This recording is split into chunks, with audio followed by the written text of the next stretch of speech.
I'm Debbie Bell-Hosking for FinextraTV at the SBS Summit 25 in Paris, and I'm joined by Julian Defosse, Worldwide Financial Services Market Development Lead. And we're talking about all things AI and banking, data regulation, and also a question that's coming up a lot, how to scale. So Julian, welcome. Thank you. Delighted to be here with you. So nice to meet you.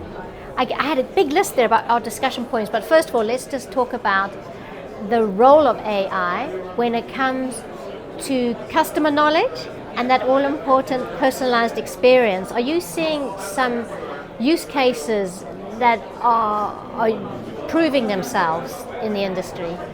Yeah, thanks for the questions. I think first I will start with the knowledge sharing part of what the banks are investing their time. I think because obviously they were looking for internal kind of productivity, efficiency when it comes to use cases and so on. And of course with the rise of the GPT kind of experience of this world, raised the bar in terms of how actually AI implies a lot of efficiency between the banks. And I think one of the first things that banks have been implementing, it's an internal knowledge sharing base. We're using AI, GenAI, probably thinking about agentic AI as we speak, really to look at productivity, really to look at how employees can access some of this data in real time for them to prepare customer meetings, for example. I think it's one of the very useful use cases that I see when it comes to corporate banking meetings and so on, where you need to look from some information across the board related to the company that you are targeting as a customer of a bank. Really comes into the place where in a few minutes you will have a report, all the details about what this bank is, what these customers of the banks is looking for. So that's probably one aspect. Then the other aspects that they are looking for, it's optimizing, I would say, the operations as a very, very important topics when it comes to, I would say, middle office and back office optimizations. It goes across lending, it goes across all kind of product, daily banking product. I think that it's one of the aspects that we see banks investing massively. And really to look at how to go for more efficiency for the customer itself and improving their customer experience. Targeting NPS, customer advocacy, and so on behind the scene. Then on the personalization part, I think it's a very, very hot topic as we speak. Banks want to differentiate themselves. The hyper-personalizations, it's one of the aspects that they are looking for. And for that, it's really about how you make sure that you understand the patterns of your customers, how you make sure that you understand better your customers in general, like a customer 360 point of view that I see a lot of banks investing their time. What is next? I think the future lies into how you will be at the moment of truth of your customers, making sure that you make a purchase decision for them. For example, for consumer loans, for specific payments, you want to increase your payment limits and so on at the moment of point of sales, I would say, in general. And that's a big difference.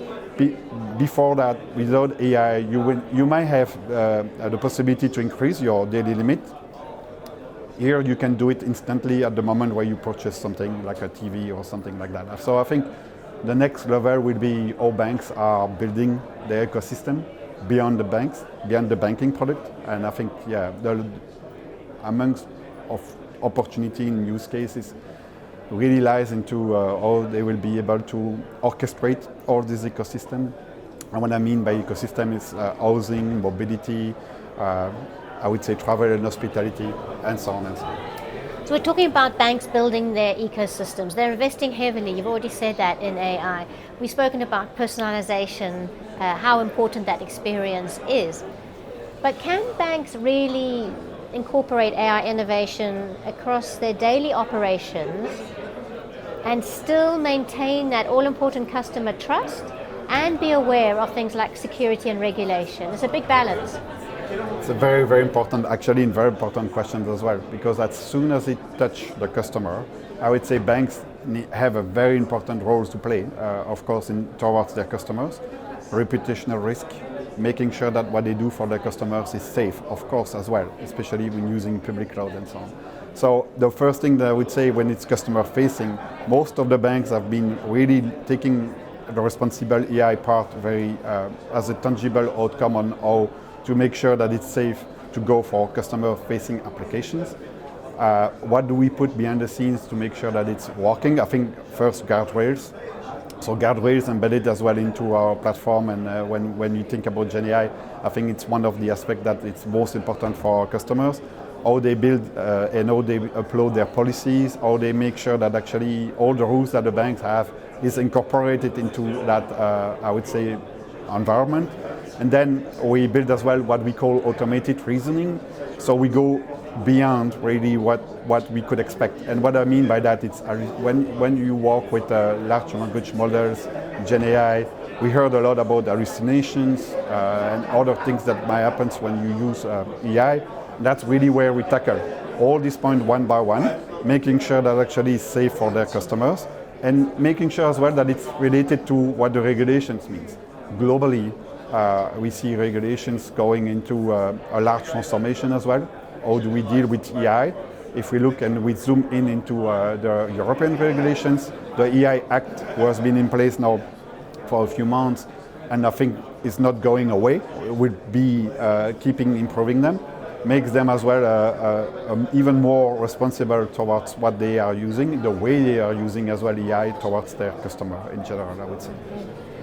That's a lot you've covered there. I mean, let's touch on data, because off camera we're talking about that importance of a really strong data foundation, and as part of the discussions here, even at the summit, it always is, isn't it, when we're working with AI as well. But how educated do you think organizations really are in terms of managing their own data? So I think the first part on the data side, I want to double click on that because I think it's extremely important. Since 3-4 years now, we see a lot of investment on the data management, the data foundation, like you said. How do we make sure that it's the data governance is in place?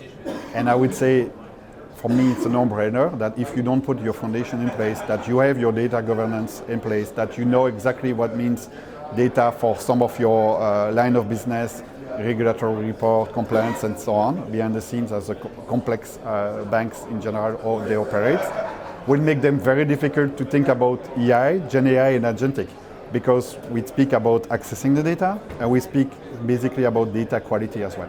Well, actually, I'm not covering that right now because it will take more time, but GenAI will imply as well that when you do a project related to data, you can improve your data quality actually behind the scene. Your second question was about where do we sit when you look at large banks and even tier 2, tier 3. I would say it's still a mixed feeling. Some of them have been embracing this for a couple of years and really investing massively into data scientists and data analytics, and behind the scene really putting foundations between centralized model and decentralized model, using some of the potential vendors as well in terms of how they architect behind the scenes, because the architecture, future-proof architecture, is for me a foundation as well for GenAI in the future, for at least for this bank to operate in diverse countries, in diverse languages and so on. And this, for me, in terms of how I see this, it's like still some banks need some help. They don't know how to do it. They're still struggling on how to put this foundation in place. Some of them have been, like I said, embracing and really recruiting specific talents who give them then to the next level. Some of them have been reorganizing across the board in terms of how they perceive data, appointing chief data officer, chief data analytics. But I could not say that it's like one single model, one size fits all at all. And I still think that we are in the mixed feeling. That's where our role as Amazon Web Services as well is to democratize access to data, and as well giving them access to certifications, trainings for free, actually. So that's one part of our... That's part of the education, the all-important education, so everyone is on the same playing field in a way. And then finally, we're at the SBS Summit, and when we sat down, you said one of the most important questions you're being asked at this event is how do you scale? So we're coming towards the end of our interview, but could I just ask you in short, what's your reply to people who say to you, how do we scale? And then the first thing I would say, I'll come back to what I just said. Data foundations, it's probably number one things that banks need to invest. Then second is probably putting some GenAI foundations and platform at the enterprise level. I would say that if you're still doing AI, GenAI at the line of business level, at the operations level, or even in the group functions like compliance and so on, very fragmented, you will never be able to scale, and you will never be able as well to reuse. And then the term reusability comes all the time as well in terms of what has been approved from a compliance, a legal point of view for one entities should not be done a second time and a third time. I can tell you, I see that all the time, even in large banks. They are replicating this kind of patterns who cost money, who cost time, and create frustrations. So as soon as you get this enterprise level kind of agreement and framework, I would say framework, will give you as well an opportunity to scale and probably to have, like the best in class today, I have able to put 5 to 6 use cases using AI, GenAI per month. This is the speed of change that we see, where some of them are barely able to do one. So I think the scaling mechanism really lies into how you agree with the foundations, how you add compliance, risk, and legal into that framework as well, so that everybody feels comfortable as well to move forwards toward their own goal, I would say. Oh, wonderful. Thank you for sharing that, because it's always good to know about the conversations that happen on the floor. And thank you for joining us here for a conversation in our TV studio. Pleasure. It was a real pleasure. So thank you so much.